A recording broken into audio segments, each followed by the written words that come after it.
अंतर मन में ज्योति जगा लो, होगा दूर अंधेरा।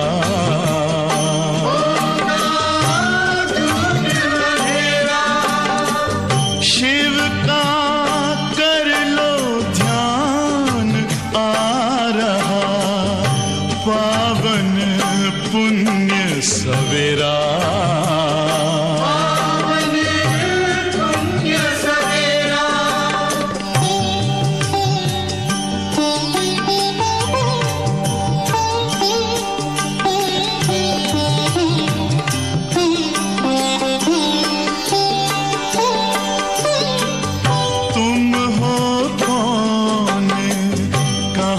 से आए अपने आप को जानो, राजयोग के द्वारा अपना परम पिता पहचानो। इसी राजपथ पर चलकर पालो अपना बसेरा।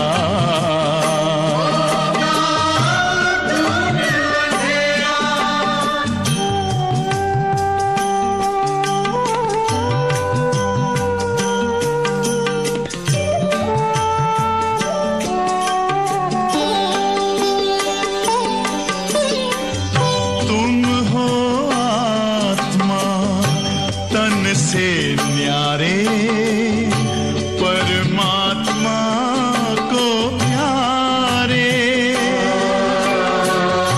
दिव्य गुणों को धारण करके योगी बनो दुलारे। ज्योति बिंदु ही तोड़ेगा ये माया मोह का घेरा।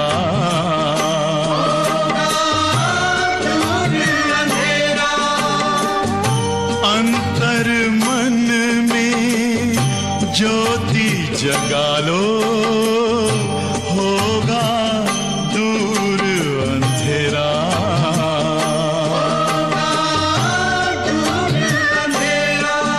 ओम शांति, ओम शांति, ओम शांति।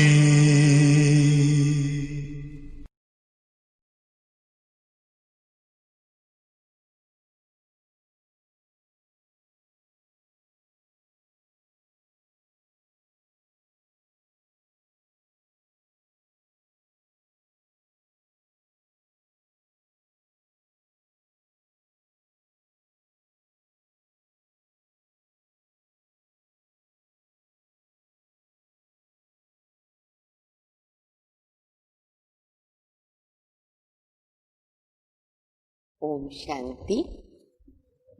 मुरली की तारीख है 14/9/2020। बाप दादा कहते हैं, बच्चे ये तुम्हारी सच्ची सच्ची पाठशाला है।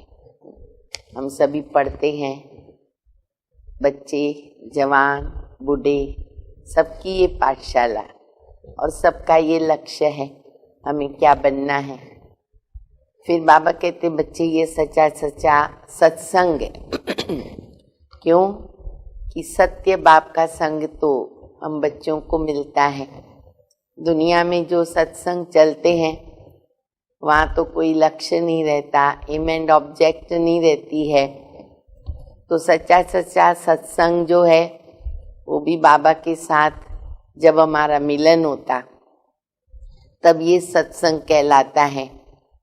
फिर बाबा कहते बच्चे देखो ड्रामा में सबका पार्ट नूंदा हुआ है। मनुष्य कहते दुख सुख भगवान देता है, लेकिन बाप अपने बच्चों को दुख कैसे दे सकता। शिव बाबा तो दुख हरता सुख करता है। कईयों को बंधन ज्यादा होते, कईयों को कम होते, बच्चों को संकल्प चलता है कि मेरा पार्ट ऐसा क्यों बना, लेकिन बाबा तो इसमें कुछ कर नहीं सकते। हर एक का पार्ट फिक्स है, हर एक को अपना अपना कर्म बंधन को तोड़ना पड़ेगा। और उसका रास्ता तो बाबा बताते हैं कि बच्चे जितना बाबा को याद करेंगे तो हमारे बंधन जो हैं वो बंधनों की रस्सी जो है वो टूटती जाएगी। बाबा की मुरली सुनेंगे। मीठे बच्चे, तुम अभी सच्ची सच्ची पाठशाला में बैठे हो।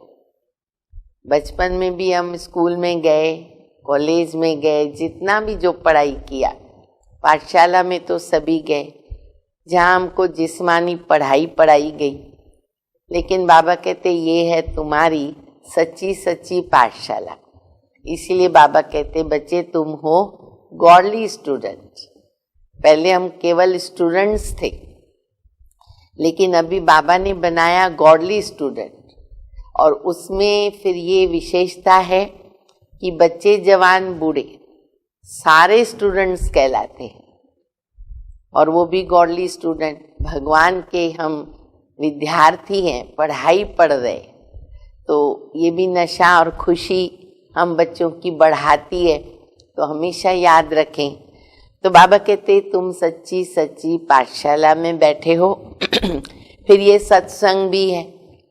लोग तो सत्संग में जाते हैं ना, एक बार सोचते गुरु के पास जाना चाहिए, प्रवचन सुनना चाहिए। तो बाबा कहते ये तुम्हारा सत्संग भी है। यहाँ तुम्हें सतबाप का संग मिला है जो पार लगाता है। देखो वो समय था जब लोग 60 वर्ष के बाद गुरु करते थे, सोचते थे सब प्रवृत्तियां हमने पूरी की, अभी भगवान के घर जाना है तो गुरु करते थे। लेकिन आजकल अकाले मृत्यु है तो बच्चे को भी गुरु करा देते। तो ये भी एक्यूरेट यादगार जो है ना, हम बच्चों के संगम युग के कर्म का है, क्योंकि यहाँ हम सभी पढ़ाई पढ़ते और सभी सत्संग में आते। बच्चे भी बाबा के सत्संग में हैं, जवान भी बूढ़े भी।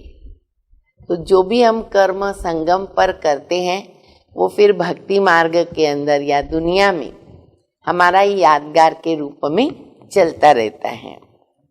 प्रश्न है, हिसाब किताब के खेल में मनुष्यों की समझ और तुम्हारी समझ में कौन सा अंतर है?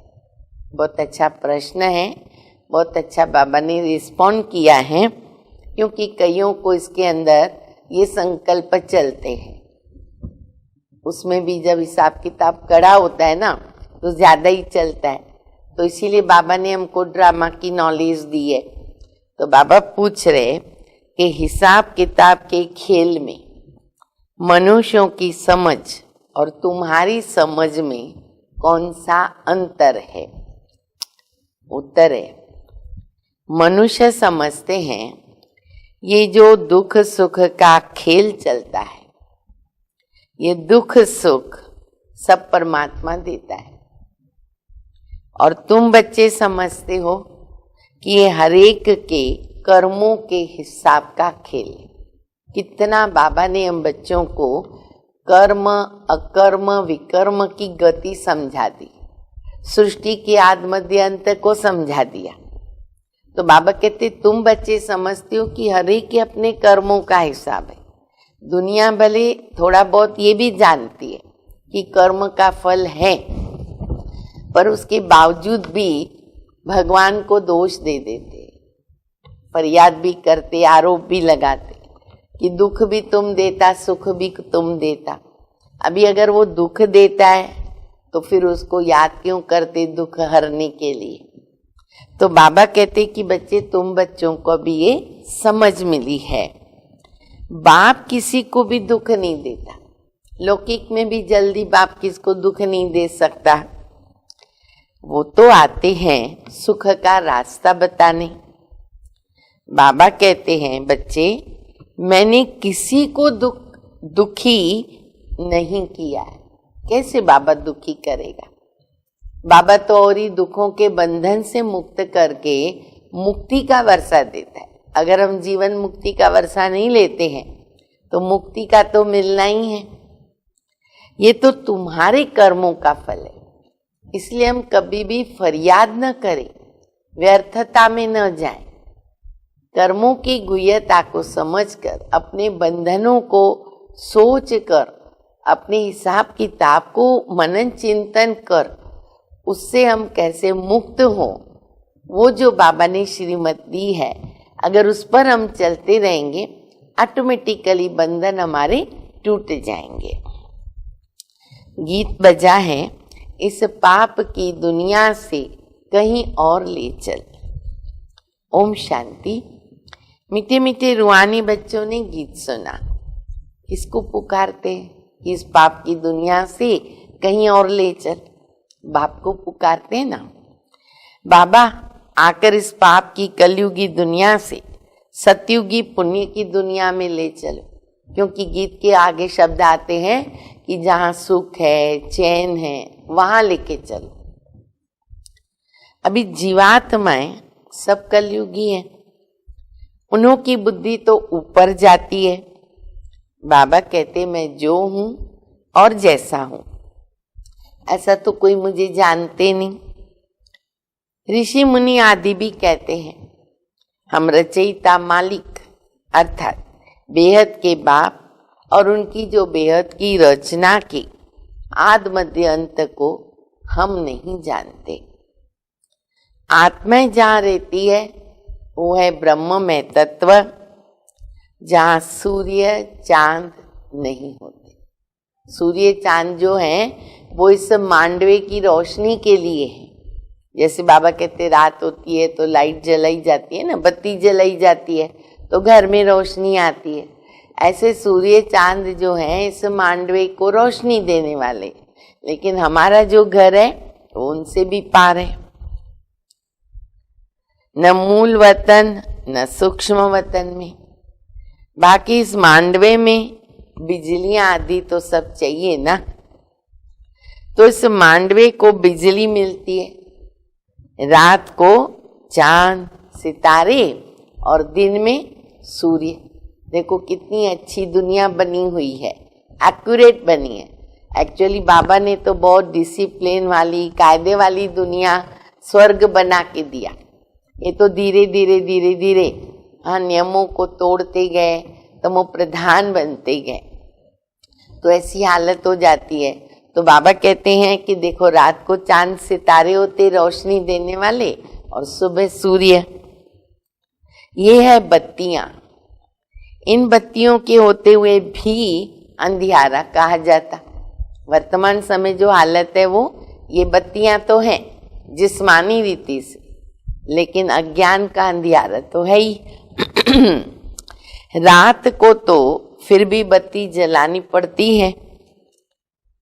सत्युग त्रेता को कहा जाता है दिन और भक्ति मार्ग को कहेंगे रात। ये भी तो समझ की बात है। नई दुनिया वो फिर पुरानी तो जरूर बनेगी ना, फिर नई होगी तो पुरानी का फिर विनाश होगा। चक्र चलता रहता है, नई है पुरानी बनी, पुरानी बनी उसका विनाश होगा, फिर नई होगी। अंडरस्टूड बात है। तो ये है बेहद की दुनिया। मकान भी कोई बहुत बड़े बड़े होते हैं ना राजाओं आदि के, ये है बेहद का घर, मांडवा अथवा स्टेज। इनको कहते कर्म क्षेत्र।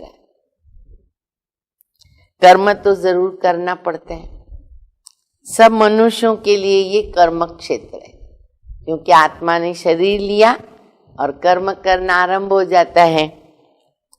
सबको कर्म करना ही है, पाठ बजाना ही है, ये फिक्स है, अनादि अविनाशी। पाठ हर एक आत्मा को पहले से मिला हुआ है, रिपीट होता है ना, तो पहले से मिला हुआ है, इसलिए उसके अंदर हम थोड़ा भी संशय बुद्धि न बने। तुम्हारे में भी कोई है जो इन बातों को अच्छी तरह समझ सकते हैं।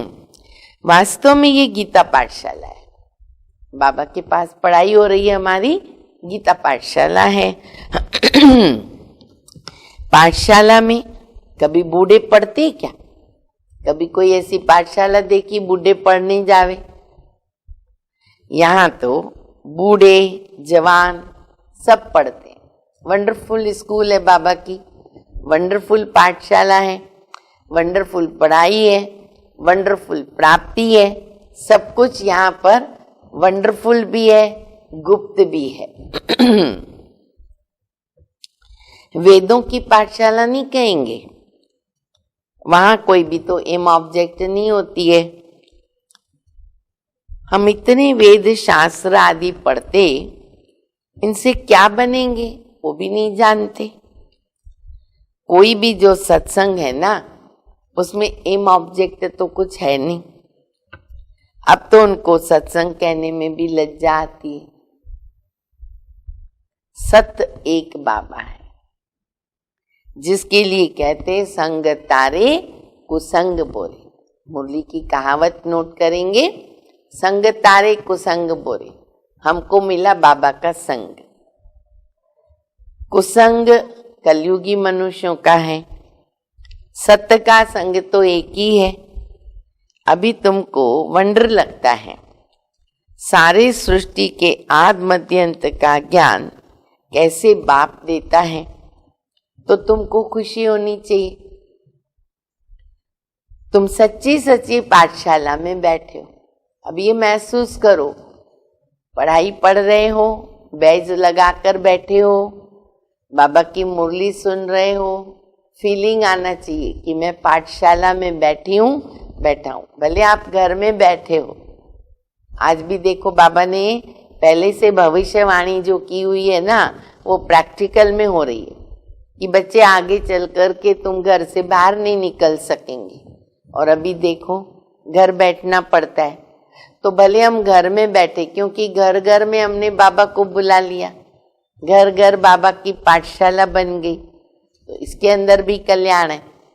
लेकिन जब हम बाबा की मुरली सुनते हैं ना, गॉडली स्टूडेंट बन कर के बैठे हैं, बैज लगाएं, नोटबुक पेन लेकर के बैठे, पॉइंट्स नोट करें, तब तो फीलिंग आएगी ना।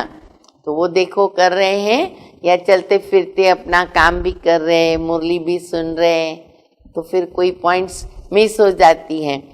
तो बाबा कहते बच्चे तुम सच्ची सच्ची पाठशाला में बैठे हो, और बाकी सब तो झूठी है पाठशालाएं। उन सत्संगों आदि से तो कुछ भी बन कर के नहीं निकलते ना। स्कूल कॉलेज आदि से तो फिर भी कुछ बन के निकलते, क्योंकि पढ़ते हैं वहाँ तो फिर भी डॉक्टर, बैरिस्टर, इंजीनियर आदि बनेंगे। सत्संग में तो कोई भी लक्ष्य नहीं रहता। बाकी कहाँ भी पढ़ाई नहीं है। सत्संग को पढ़ाई तो नहीं कहेंगे। शास्त्र आदि तो पढ़कर फिर दुकान खोल के बैठते हैं। क्यों? पैसे कमाने के लिए। पढ़ेंगे फिर लोगों को सुनाएंगे, पैसा कमाते हैं। ग्रंथ थोड़ा सीख कर गुरुद्वारा खोल देते हैं। गुरुद्वारे भी कितना खोलते हैं। गुरु का द्वार, बाबा ने कितना अच्छा अर्थ बताया। गुरु का द्वार अर्थात घर कहेंगे तो सच्चा सच्चा गुरुद्वारा कौन सा है?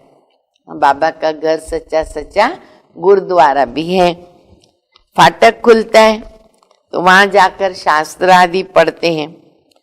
तुम्हारा गुरुद्वारा है मुक्ति और जीवन मुक्ति धाम, गुरु का घर, सतगुरु का द्वार। सतगुरु का नाम क्या? अकाल मूरत। सतगुरु को अकाल मूरत कहते हैं, और वो आकर मुक्ति, जीवन मुक्ति का द्वार खोलते हैं। पूरा बाबा ने घुमा के अर्थ बता दिया।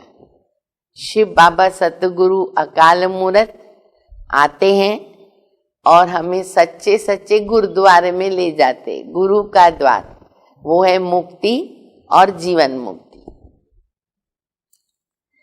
तो बाबा कहते हैं वो द्वार खोलते हैं क्योंकि अकाल मूरत है, जिसको काल भी खा नहीं सकता।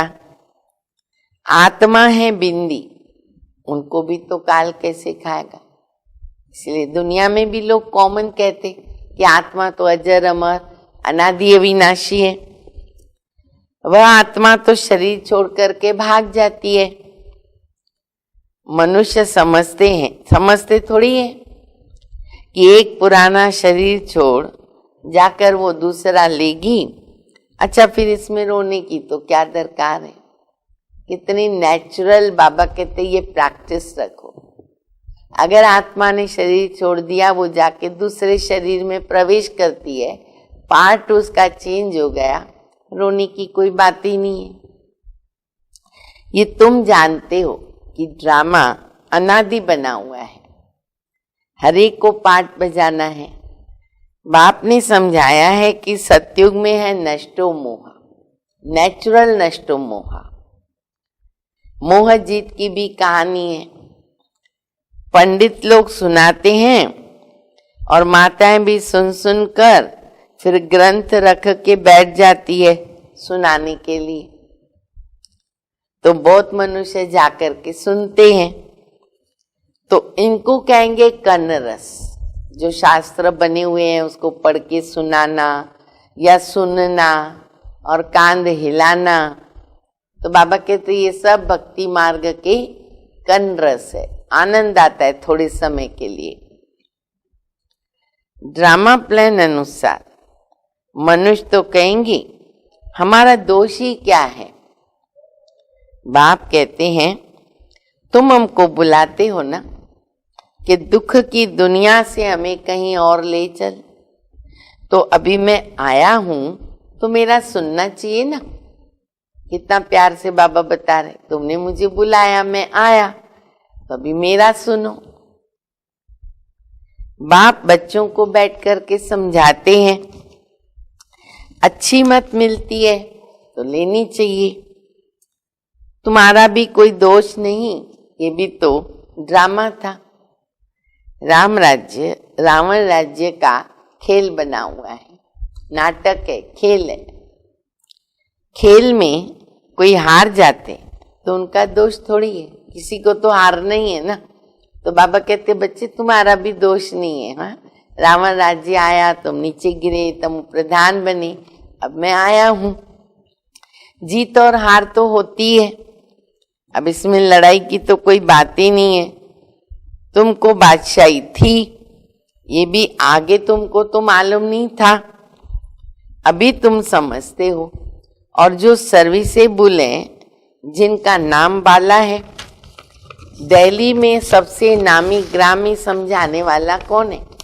अब ये साकार बाबा के समय की जो मुरली चल रही है, तो बाबा जो पूछ रहे कि दिल्ली में सबसे अच्छा नामी ग्रामी समझाने वाला कौन है, तो बाबा के जो समय थोड़े से महारथी बच्चे थे, कितने वो भाग्यशाली हैं कि बाबा उनका मुरली में नाम लेता है।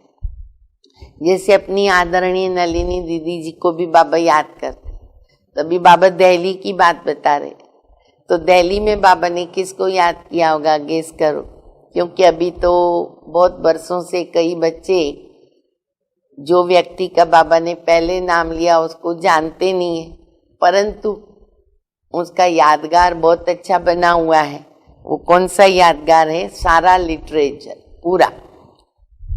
बाबा कहते झट नाम लेंगे जगदीश भाई का, वंडरफुल उनकी हिस्ट्री है, वो भी पढ़नी चाहिए। उनका अनुभव, कैसे उन्होंने बाबा का बच्चा बना, परिवर्तन किया और इतना सारा लिटरेचर तैयार किया। उनकी जबरदस्त बुद्धि, बाबा कहते संजय है वो।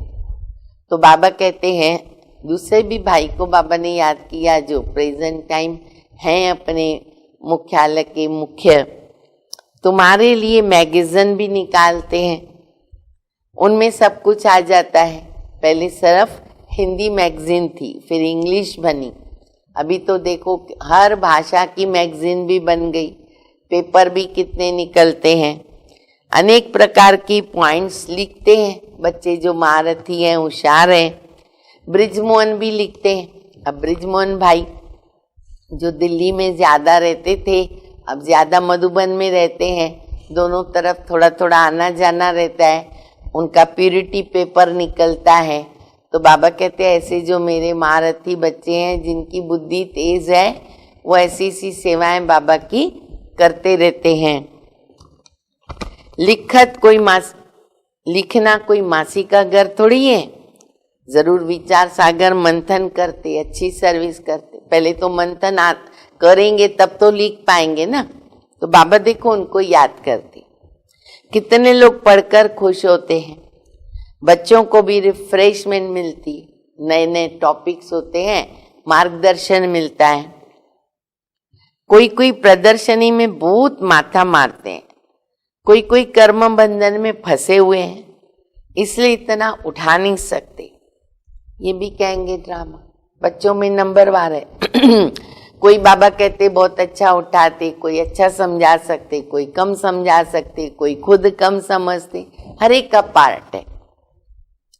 अबलाओं पर भी अत्याचार होने का ड्रामा में पार्ट है। अब अबलाओं पे अत्याचार होते हैं माताओं में, खास माताओं का। तो बाबा कहते बच्चे ये भी तो ड्रामा में नूंदा हुआ है, पवित्रता पे झगड़े होते। ऐसा पार्ट क्यों बजाया, ये प्रश्न नहीं उठता। ये अनादि बना बनाया ड्रामा है, इनको कुछ कर थोड़ी सकते हैं। कोई कहते हैं हमने क्या गुनाह किया जो हमारा ऐसा पार्ट रखा। ऐसा तो नहीं चलता न किसको संकल्प। अब गुनाह की तो कोई बात ही नहीं ना, ये तो पार्ट है। अबलाएं कोई तो निमित्त बनेगी जिन पर सितम होंगे, ये भी ड्रामा में पार्ट है। तो सहन करना पड़ता है, तो सहनशीलता का गुण अंदर आता रहता है। ऐसे तो फिर सब कहेंगे ना कि हमारा पार्ट ऐसा क्यों बनाया, हमको ये चाहिए था, वो चाहिए था, सब बोलेंगे। नहीं, ये ना बना बनाया ड्रामा है। जो भी हो रहा है बना बनाया ड्रामा है। पुरुषों पर भी अत्याचार होते हैं। इन बातों में सहनशीलता कितनी रखनी पड़ती। पुरुष कम होते हैं परंतु फिर भी होते हैं जिनके ऊपर उनकी जो पत्नियां है ना, वो जुल्म करती है, अत्याचार करती है, पवित्र नहीं रहने देती, विघ्न डालती है। बहुत सहनशीलता चाहिए। माया के विघ्न तो बहुत पड़ेंगे। विश्व की बादशाही लेते हो तो कुछ तो मेहनत करनी पड़े ना। ड्रामा में आपदाएं, खिटपिट भी तो कितनी ड्रामा में नूंदी हुई है ना। देखो अभी कितनी हो रही है और आगे होती रहेगी, क्योंकि वो निमित्त है विनाश के लिए, तो वो भी ड्रामा में नूंद है। अबलाओं पर अत्याचार लिखा हुआ है। रक्त की नदियां भी बहेंगी। अब बह भी रही है, शुरुआत तो हो गई है। कहां भी सेफ्टी नहीं रहेगी। देखो बाबा पहले से बता रहे हैं। अभी तो सुबह को क्लास में जाते हो ना सेंटर्स पर, वो समय भी आएगा जो तुम बाहर ही नहीं निकल सकेंगे। देखो बाबा ने कितना वर्ष पहले ये बात बताई। अभी और आगे समय ऐसे आएगा, कर्फ्यू लग जाएंगे, बाहर निकल नहीं सकेंगे। इसीलिए बाबा कहते बच्चे पहले से सावधान रहो और अपनी सेफ्टी बना के रखो। बाबा की छत्र छाया में रहो, श्रीमत पर बराबर ध्यान दो, याद की यात्रा को बढ़ाओ। तो बाबा कहते बाहर निकल ही नहीं सकेंगे। दिन प्रतिदिन जमाना बिगड़ता जाएगा और बिगड़ना ही है। दुख के दिन, शब्द सुनो बाबा के, दुख के दिन बहुत जोर से आएंगे, वरना दुख के पहाड़ टूटेंगे। बीमारी आदि में दुख होता है ना, तो क्या करते, भगवान को याद करते, पुकारते हैं। आज पुकार रहे, कोरोना हो जाता है, अरे माँ बाप हो कि बच्चा हो, कोई नजदीक आने को तैयार नहीं, सब स्वार्थी। डर लगता है बाबा हमको भी लग जाएगा, और आने भी नहीं देते। तो कितना दूरी हो जाती। जो बाबा पहले से पुरुषार्थ करा रहे, दे सही दे के सर्व संबंधों को बच्चे बुद्धि से भूल जाओ। तो ये प्रैक्टिस करनी पड़े ना। प्रैक्टिस होगी तो जब परीक्षा आती है तो तकलीफ नहीं होगी हमको। अभी तुमको मालूम है कि अभी थोड़े ही दिन है, फिर हम अपने शांति धाम सुख धाम जरूर जाएंगे। दुनिया को तो ये भी पता नहीं है। अभी तुम बच्चे फील करते हो, अभी बाप को पूरी रीत जान गए हो। वह सब तो समझते कि परमात्मा लिंग है, शिवलिंग की पूजा करते हैं। तुम शिव के मंदिर में जाते थे, कभी ये ख्याल आया कि ये शिवलिंग क्या चीज है? कभी आया ख्याल? बिल्कुल नहीं आया। और शिव शंकर एक ही समझते थे। जरूर वो जड़ है तो चैतन्य भी तो होगा ना। ये तब क्या है? भगवान तो रचता है ऊपर में, उनकी निशानी है सिर्फ पूजा के लिए। पूज्य होंगे तो फिर ये चीजें नहीं होगी। जब हम पूज्य होंगे, शिव काशी के मंदिर में जाते हैं।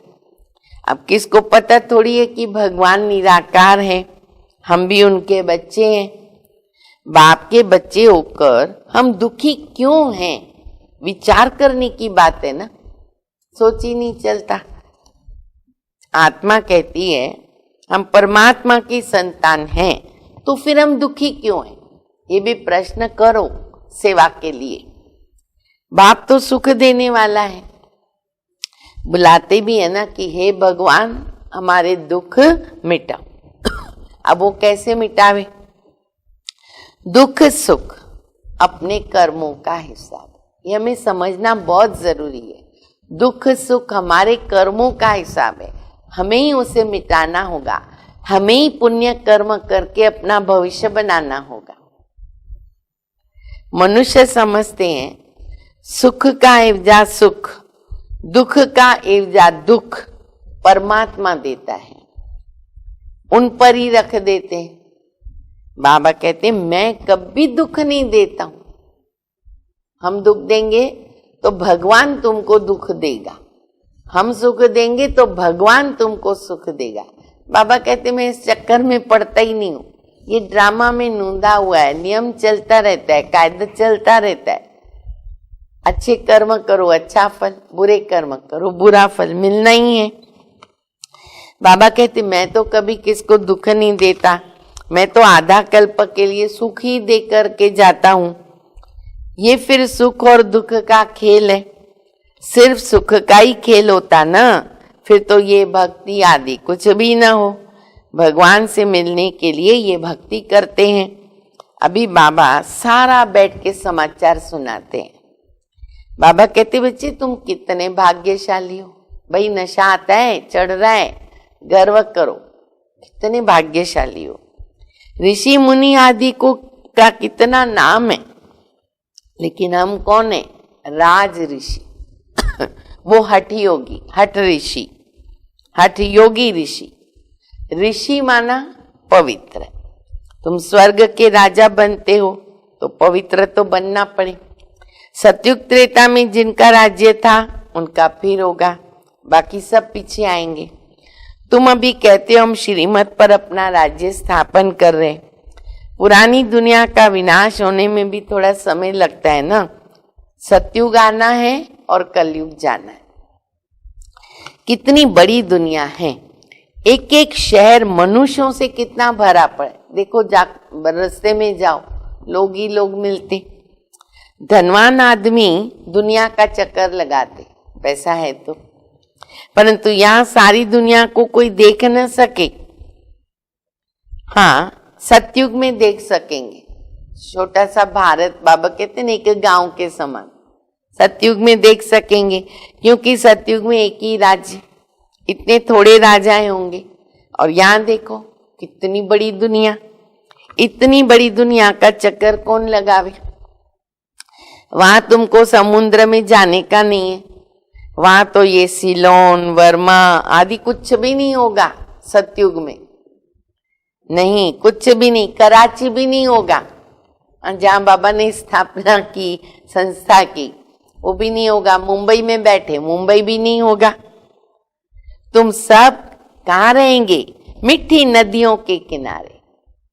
कितनी अच्छी खुशी की बात है, मीठी नदियों के किनारे खेती बाड़ी सब होगा। सृष्टि तो बड़ी है, मनुष्य बहुत थोड़े होते हैं, फिर वृद्धि को पाते हैं, फिर वहां जाकर अपना राज्य स्थापन किया। फिर धीरे धीरे आगे गए तो हमारा हब कर लिया अपना राज्य। बाबा कहते हब करते गए, अपना राज्य स्थापन कर दिया। गवर्नमेंट ये अपना मुसलमान आए, अंग्रेज आए, अभी तो सबको छोड़ना पड़ता है। एक भारत है जिसने किसी का भी राज्य छीना नहीं, ये भारत की विशेषता। और न कभी वो चढ़ाई करता है, क्योंकि भारत है असल में अहिंसक। नोटेड पॉइंट है, भारत सारी दुनिया का मालिक था और सब पीछे आए, टुकड़े टुकड़े लेते गए। तुमने कोई को हप नहीं किया, अंग्रेजों ने हप कर लिया। तुम भारतवासियों को तो बाप विश्व का मालिक बनाते हैं। तुम कहाँ गए थोड़े ही हो। तुम बच्चों की बुद्धि में ये सारी बातें हैं। अभी बुढ़ी माताएं तो इतना समझ न सके, तो बाबा कहते अच्छा, जो तुम कुछ भी पढ़ी हो ना उसको भी भूल जाओ। पढ़ा हुआ सब बुद्धि से निकालना पड़ता है। सिर्फ एक बात धारण करो, मीठे बच्चे बाबा को याद करो। तुम कहते भी थे ना बाबा आप आएंगे तो हम वारी जाएंगे, कुर्बान जाएंगे। तुम्हें फिर हमारे पर कुर्बान जाना है। लेन देन तो होती है ना। शादी के टाइम स्त्री पुरुष एक दो के हाथ में नमक देते हैं। बाप को भी कहते हैं ना, हम पुराना सब कुछ आपको देते हैं, क्योंकि मरना है, सब खत्म होना है, इसलिए सब कुछ बाबा को दे देना है तो हमारा भविष्य बन जाएगा। आप हमको नई दुनिया दे देना। बाबा आता है सबको ले जाने। काल है ना, महाकालेश्वर। सिंध में कहते थे शुरू में, सिंध में क्या ये कौन सा काल है, सबको भगा कर ले जाता है। दादी आ गई ना घर छोड़कर, तुम बच्चे तो खुश होते हो बाबा आते ले जाने के लिए। हम तो खुशी से अपने घर जाएंगे। सहन भी करना पड़ता है। अच्छे अच्छे बड़े बड़े घर की माताएं मार खाती है। तुम सच्ची कमाई करते हो, मनुष्य थोड़ी जानते हैं। वो तो है कलयुगी शूद्र संप्रदाय, तुम हो संगम युगी पुरुषोत्तम। जानते हो पहले नंबर में पुरुषोत्तम कौन? लक्ष्मी नारायण। फिर डिग्री कम होती है, ऊपर से नीचे आते रहेंगे, फिर आस्ते आस्ते गिरते रहेंगे। इस समय तो सब गिर चुके, झाड़ पुराना हो चुका है, तना सड़ गया है। अब फिर स्थापन होता, फाउंडेशन लगता है ना। कलम कितना छोटा होता है पर झाड़ कितना बड़ा हो जाता, वो भी झाड़ है। सतयुग में तो बहुत छोटा झाड़ होता, अब कितना बड़ा हो गया। वैरायटी फूल कितने हैं, मनुष्य सृष्टि के ही फूल देखो कितनी वैरायटी है। एक ही झाड़ में वैरायटी कितना, एक टाइप का फूल नहीं, वैरायटी, अनेक वैरायटी धर्मों का झाड़ है ये मनुष्यों का। एक सूरत न मिले दूसरे सूरत से, ये भी कितना वंडर है। बना बनाया ड्रामा है, एक जैसा पार्ट कोई का हो नहीं सकता। इनको कहते कुदरत बना बनाया बेहद का ड्रामा। इनमें भी बनावट बहुत है।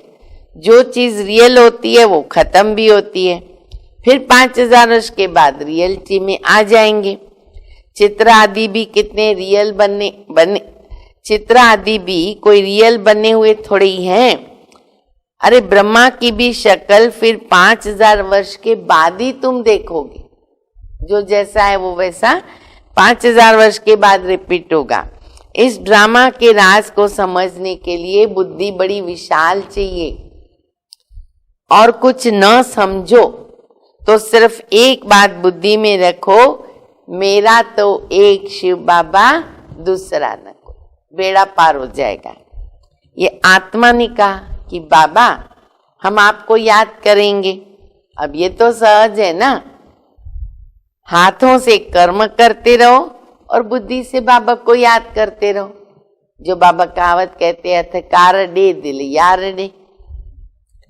अच्छा, मीठे मीठे सिकिल दे बच्चों प्रति माता पिता बाप दादा का याद प्यार और गुड मॉर्निंग। रूहानी बाप की रूहानी बच्चों को नमस्ते। हम रूहानी बच्चों की रूहानी बाप को, माता पिता बाप दादा को याद प्यार, गुड मॉर्निंग और नमस्ते। धारणा के लिए मुख्य सार है पहला, सहनशीलता का गुण धारण करके माया के विघ्नों में पास होना है। अनेक आपदाएं आएंगी, अत्याचार होंगे, ऐसे समय पर सहन करते हुए बाबा को याद करना है और सच्ची कमाई करनी है। दूसरा, विशाल बुद्धि बने बनाए ड्रामा को अच्छी तरह समझना है। कुदरती ड्रामा बना हुआ तो क्या होगा, कोई भी सीन में अचल रहेंगे, हलचल में नहीं आएंगे, इसलिए प्रश्न उठ नहीं सकता। बाप तो अच्छी मत देते हैं तो उस पर चलते रहना है। वरदान है, बाप समान वरदानी बन, हरेक के दिल को आराम देने वाले मास्टर दिलाराम भव। देखो बाबा कितने अच्छे टाइटल देता, बाप समान वरदानी बन, हरेक के दिल को आराम देने वाले मास्टर दिलाराम भव।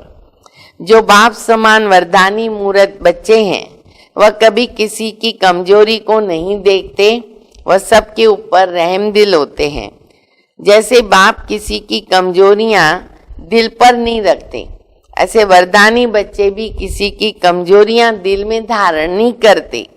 वे हरेक के दिल को आराम देने वाले मास्टर दिलाराम होते हैं। इसलिए साथी हो या प्रजा, सभी उनका गुणगान करते हैं। सभी के अंदर से आशीर्वाद निकलती है ना, क्या कि ये हमारे सदा स्नेही, सदा सहयोगी। तो हर एक आत्मा के प्रति रहम दिल। स्लोगन है, संगम युग पर श्रेष्ठ आत्मा वह है जो सदा बेफिक्र बादशाह, सारे फिक्र बाबा को दे दे। श्रेष्ठ आत्मा वो है संगम युग पर जो सदा बेफिक्र बादशाह। ओम शांति।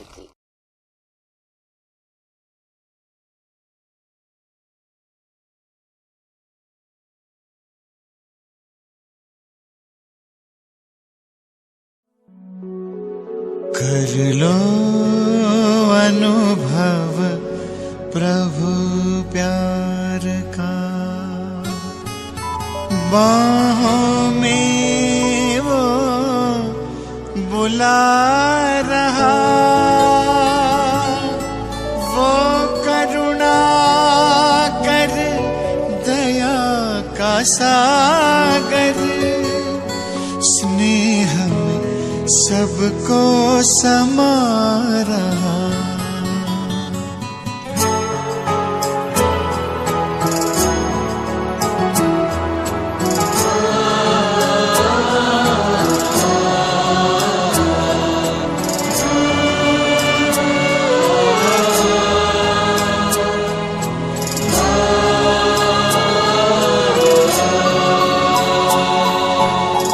कर लो अनुभव प्रभु प्यार का, कर लो अनुभव प्रभु प्यार का, कर लो अनुभव प्रभु प्यार का। बाहों में वो बुला रहा, वो करुणा कर दया का सागर, स्नेह में सबको समा रहा, स्नेह में सबको समा रहा। आओ प्रभु शरण आओ,